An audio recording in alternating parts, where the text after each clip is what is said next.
तो यहाँ है जैन धर्म। जैन धर्म के संस्थापक एवं प्रथम तीर्थंकर ऋषभदेव थे।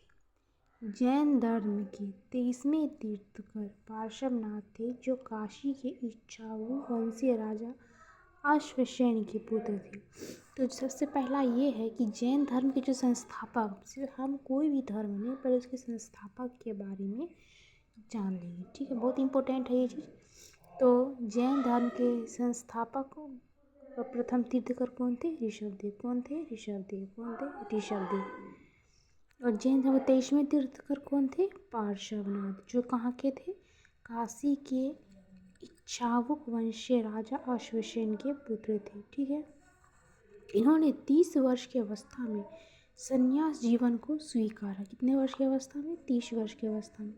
इनके द्वारा दी गई शिक्षा थी हिंसा न करना, सदा सत्य बोलना, चोरी न करना, संपत्ति न रखना। इनकी थी ये पार्श्वनाथ की। कौन से तीर्थंकर ये थे? 23वें तीर्थंकर। महावीर स्वामी जो जैन धर्म के सबसे ज़्यादा जो मतलब फेमस है वो है महावीर स्वामी। महावीर स्वामी जैन धर्म के 24वें और अंतिम तीर्थंकर थे। महावीर स्वामी का जन्म 540 ईसा पूर्व में कुंड ग्राम जिसे वैशाली में हुआ था। इनके पिता सिद्धार्थ यात्रिक कुल के सरदार थे और माता त्रिशला लिच्छवी राजा चेतक की बहन थी। महावीर की पत्नी का नाम यशोदा और पुत्री का नाम अनुजा प्रियदर्शनी था। महावीर के बचपन का नाम वर्धमान था और उनके 30 वर्ष की उम्र में माता पिता की मृत्यु के पश्चात अपने बड़े भाई नंदीवर्धन से अनुमति लेकर संन्यास जीवन को स्वीकारा। यानी जब उनके माता पिता की मृत्यु हो गई, जब ये 30 वर्ष की अवस्था में ही अपने बड़े भाई जिनके थे नंदीवर्धन, उनसे आज्ञा अनुमति परमिशन लेकर जो है संन्यास जीवन को इन्होंने स्वीकारा। जैसे ये सन्यासी हो गए। 12 वर्ष की कठिन तपस्या के बाद महावीर को जरंभिक के समय ऋजुपालिका नदी पर साल वृक्ष के नीचे तपस्या करते हुए संपूर्ण ज्ञान का बोध हुआ। इसी समय से महावीर जीन अहृत पूजन और निर्ग्रंथ कहलाए, ठीक है। तो महावीर को जो 12 वर्ष कितने वर्ष की कठिन तपस्या की थी? 12 वर्ष की।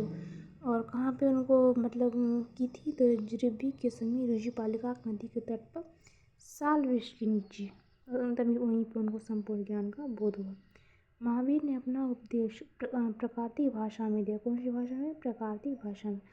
महावीर के अनुयायियों को मूलतः निग्रंथ कहा जाता है। अनुयायियों को निग्रंथ कहा जाता है। महावीर के प्रथम अनुयायी के दामाद जामिल हुए। महावीर के दामाद उनके प्रथम अनुयायी बन गए। प्रथम जैन भिक्षुणी नरेश दधिवाहन की पुत्री चंपा देवी। प्रथम जैन भिक्षुणी नरेश दधिवाहन की पुत्री चंपा। महावीर ने अपने शिष्यों को 11 गंधर्व कितने में 11 में विभाजित किया। आर्य सुधर्मा अकेला ऐसा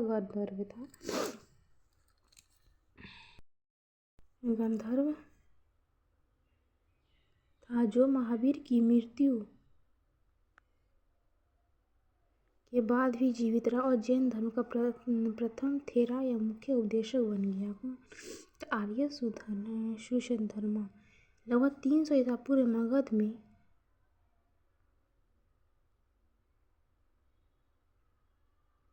12 वर्षों का भीषण अकाल पड़ा, जिसके कारण भद्रबाहु अपने शिष्यों सहित कर्नाटक चले गए, किंतु कुछ अनुयायी शूलभद्र के साथ मगध में ही रुक गए। भद्रबाहु के वापस लौटने पर मगध के साधुओं से उनका गहरा मतभेद हो गया, जिसके परिणाम स्वरूप जैन मत श्वेतांबर और पीतांबर 2 संप्रदायों में बट गए। बहुत इंपॉर्टेंट है। कितने में? 2 जैन धर्म कितने भाग में बट गए? 2 भाग में। कौन से? श्वेतांबर और पीतांबर। अपने स्थूलभद्र के शिष्य